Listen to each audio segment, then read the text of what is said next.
you, Mark. Mark talked about the opportunities that come with doing machine learning on the edge. We saw the impressive growth of the ARM Cortex-M market, and as we saw, there's a lot of microcontrollers out there, and the smart applications are endless. Preventive maintenance, voice activations, face recognition, and many others. But how can we make sure that your device will be able to perform machine learning tasks?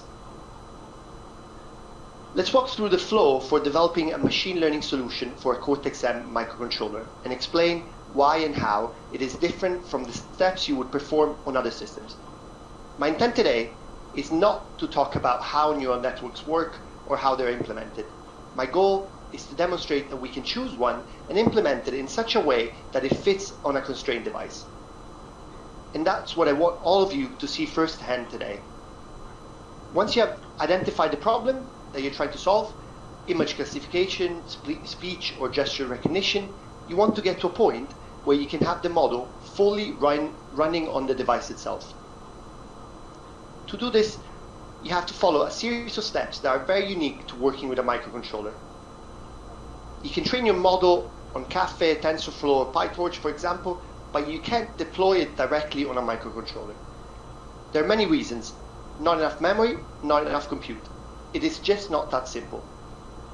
So first of all, you need to do hardware-constrained model search. Let's say if you're trying to do image classification and you start with a model like ResNet 50 or AlexNet, it is just not going to fit on a microcontroller. You only have hundreds of kilobytes in the case of a microcontroller. You have to search for a compact model that has fewer operations in order to achieve real-time performance. Okay, once you choose the right model, you can then train it. You can go through the model translation to get to the deployable solution. Once you have a deployable solution, you want your model to run efficiently on your hardware, and this is where CMSysN, a suite of optimized functions, come into play. Yes, as you can imagine, you have to make trade-offs when you're implementing machine learning on a Cortex-M. But when you get it right, the benefits are huge. Before diving into the tutorial, I wanted to highlight some of the work that we have done to optimize machine learning on ARM microcontrollers. We have developed CMSysN, an open source bare metal library optimized for ARM Cortex-M microcontrollers. It contains a collection of efficient neural network kernels developed to maximize the performance and minimize the memory footprint of neural networks on microcontrollers. CMSysN targets the DSP functions, specifically SIMD instructions, or single instruction multiple data. These instructions are available on both ARM Cortex-M4 and M7 microcontrollers. It will also run on ARM Cortex-M0 and M3, although in this case you won't see any benefits in performance. The machine learning team in ARM has tested the CMSysN kernels on a CNN trained on the CIFAR-10 dataset. The network topology is based on the built-in example provided in Caffe with 3 convolutional layers and 1 fully connected layer. And here you can see the results that are shown in the graph, where you can see 5-time improvement in performance and energy efficiency over the baseline. A lot of improvement by enabling functions that are optimized for the hardware, concentrating on functions for convolution, pooling, and activation operations. Okay, it's now time to jump into the tutorial. In this tutorial, we're building an image recognition application, one that will be able to recognize 10 different classes of images, like airplanes, cars, birds, etc., as you can see here on the right. We have chosen to use the CNN model provided as example with Caffe, as described previously. This has been trained with the CIFAR-10 dataset, a set of 32 by 32 pixel images. This network has 3 convolution layers, followed by a fully connected layer. And for more information on the network, you can refer to the guide provided. Having this neural network as a starting point today, during this webinar, we will focus on the last 2 steps described earlier, the neural network translation and the neural network deployment on the microcontroller itself, as you can see here on the image on the left. The target that we're going for today is an ARM Cortex-M7 microcontroller, an MCU that runs at 216 megahertz and has 320 kilobyte of RAM and 1 megabyte of flash. And with this, we are ready to walk through the steps to make this a reality. Let's start by setting up the environment and building a simple image acquisition application. Once this is in place, we will then be able to move into the translation step. Okay, we're now on a Linux virtual machine where we have our terminal, an Open File Explorer, and on the right side, the guide that will be used to walk you through the various steps. I would recommend downloading this guide and using it as a reference when you go about replicating this on your own board. As you can see, this is a full guide explaining what we are doing and why, as well as giving more information on the neural network model we use. As mentioned before, the choice of the neural network is not the focus here. Instead, we're excited to be able to show you how this example neural network can be easily deployed on an ARM Cortex-M microcontroller. In order to replicate this guide, you only need a few things. In terms of hardware, we've chosen the STM32F746G Discovery board by ST and a compatible camera. In this case, we picked this daughter board. This said, I also want to take a second to highlight that all the steps in the guide can be easily modified for a different board. In regards to the software, we're expecting you to have in your machine Ubuntu 16.04, Python 2.7, Caffe, and ARM Compiler 7. Now, the first step is to create a simple camera application with ARM embedded in it. We can then create a new workspace, CMSysNN Webinar, and a new project, CMSysNN Dev. We have already performed the steps in the guide relative to the sections, set up environment, and build basic camera application, as they can take a few minutes. In this terminal, you can see what output you should expect. In our workspace, we have also cloned ARM GitHub ML examples.git repository. This contains most of the code we will be using today. Right, you're now ready to compile this simple image acquisition application and make sure that everything runs without any errors. This shouldn't take more than a couple of minutes. If you encounter any errors as a first point of call, refer to the troubleshooting section at the end of the guide. Here you can see what the compilation output looks like. As an output, you will get a binary file that you can see at the bottom here. This file can be found in the workspace. Now you simply need to be in the right folder and copy the binary file to the board that appears as an external USB driver. If you do it right, this is what you end up with. Note that we're outputting two images. The smaller one is the one that will be processed by our neural network model. As you may recall, the CIFAR-10 dataset is a collection of images 32 by 32 pixels, and therefore a model will only be able to recognize images of this size. Okay, with our application in mind, image recognition, we go back to working with our model, introduced at the start. We have picked a fairly simple model, but it's not enough. In order for it to run on the microcontroller, we will have to do some work on it.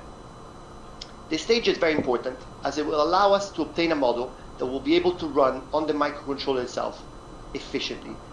We will have to do two things: quantize the model, or shrink it to a more suitable size for a resource-constrained device like a microcontroller, and convert it to a C++ code that will be used to run the model on the MCU itself. So let's start with the quantization stage.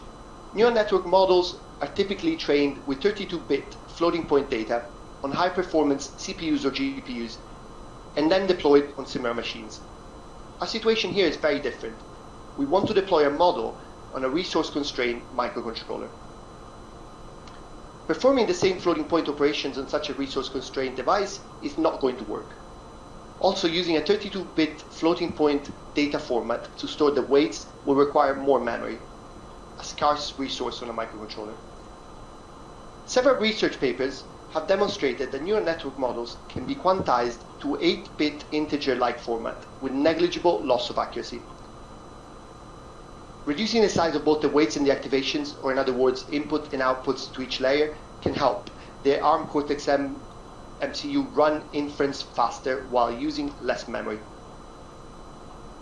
It's now time to go back to our virtual machine and our guide and follow the steps to perform the neural network transcription. First, let's run the open source quantization script provided with the ML examples repository, and then quantize it. In the terminal, you can see the command copied from the guide. To avoid losing accuracy, we need to sweep all the data in a model and find the best way to represent our values with only inputs. This can take some time, and for this we won't wait for the step to finish. Instead, we will use the pickle output that we have saved prior to this demonstration to move on to the next step. While we leave this running, we will use the second terminal that you see here to run the conversion script. This will convert the model that has been quantized to a C++ file. So in the guide, we can get the command run codegen. This again is part of the ML examples. It's an open source file. In a minute, we will use then this output, the output to this program, from this program, to actually add image recognition to the previously built camera. As an output of this script, we will get a few files. So you can see everything gets stored in code/m7. So if we go in that directory, if I go in code/m7, so if I do a lesson here, you can see 4 files, the parameters and weights needed for running the model, as well as the nn main file and header. So let's open the nn.cpp, so the main file. As you can see, we have generated a file that is basically capable of running our model, layer by layer. Here, this run_nn function takes the input data and returns the processed data as output. Boom! All we need to do now is include this file into the simple camera application we have displayed. Just a note here, the functions being called in run_nn are actually part of the CMSysNN library that we discussed previously. These are the optimized functions that you want to use to make sure that your code runs optimized on your ARM Cortex-M.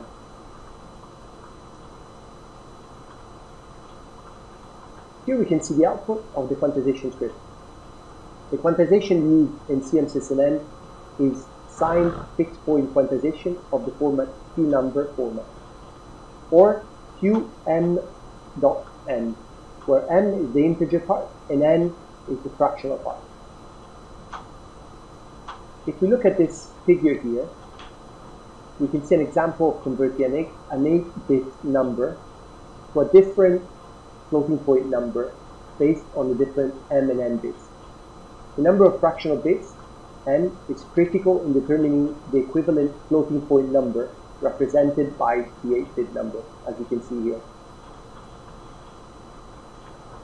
So now if we go back and look at the output again, we can see all the different representations for the different layers.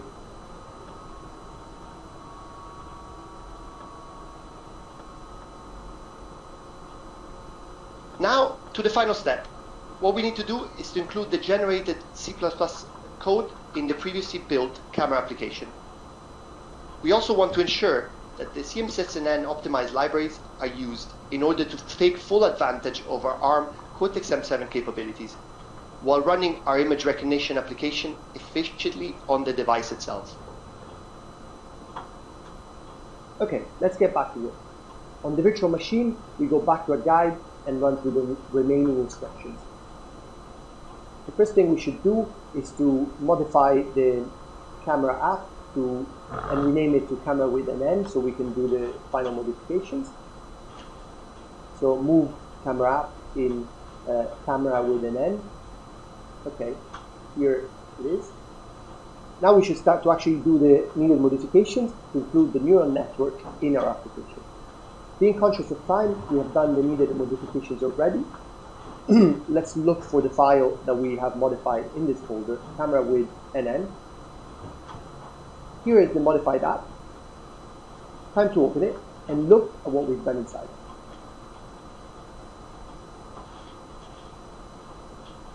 Okay, let's scroll to the top,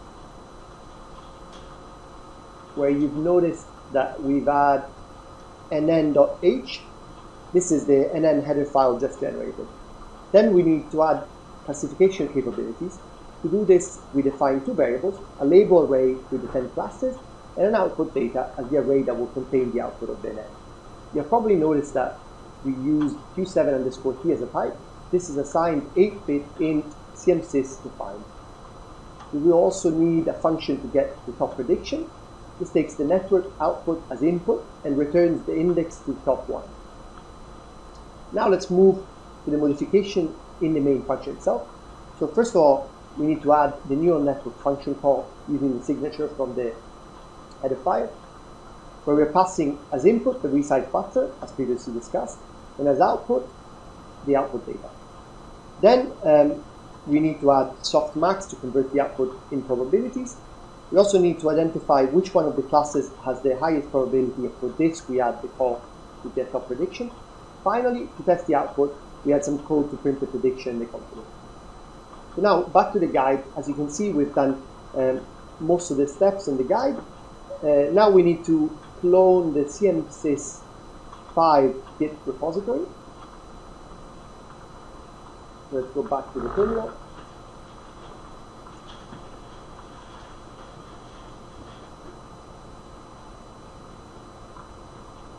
You can see that we've already done it because it does take, so you can see it here, cmsys 5 takes a few minutes, so we've done it before.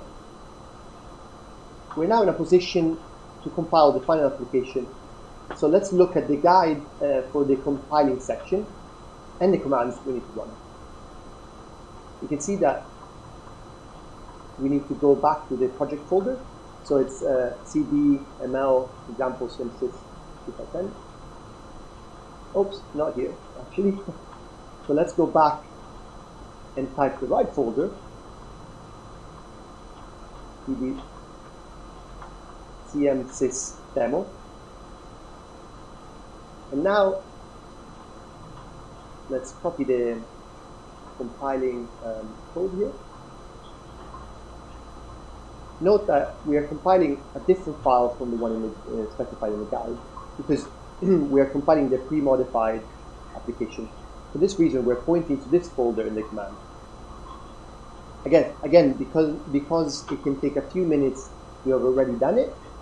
So let's get the other terminal out, where we can see the output.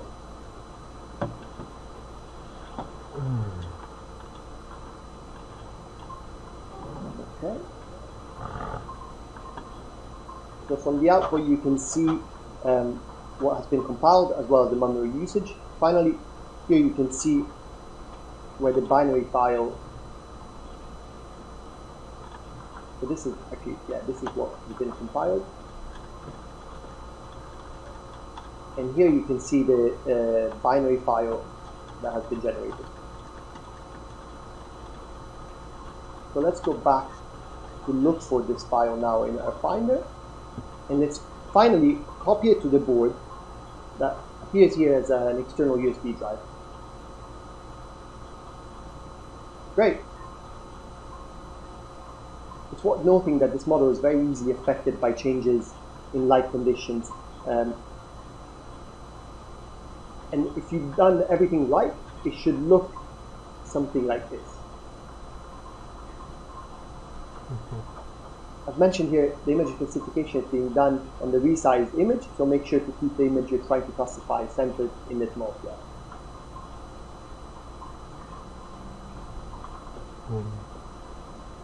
Now I'm excited to show you a more polished version of the same demo we've talked about today. Here, as we flick through the different images, you can see how robust this network is, and you can see the speed at which the neural network is performing, as well as the level of confidence for each of the images. And now back to the presentation.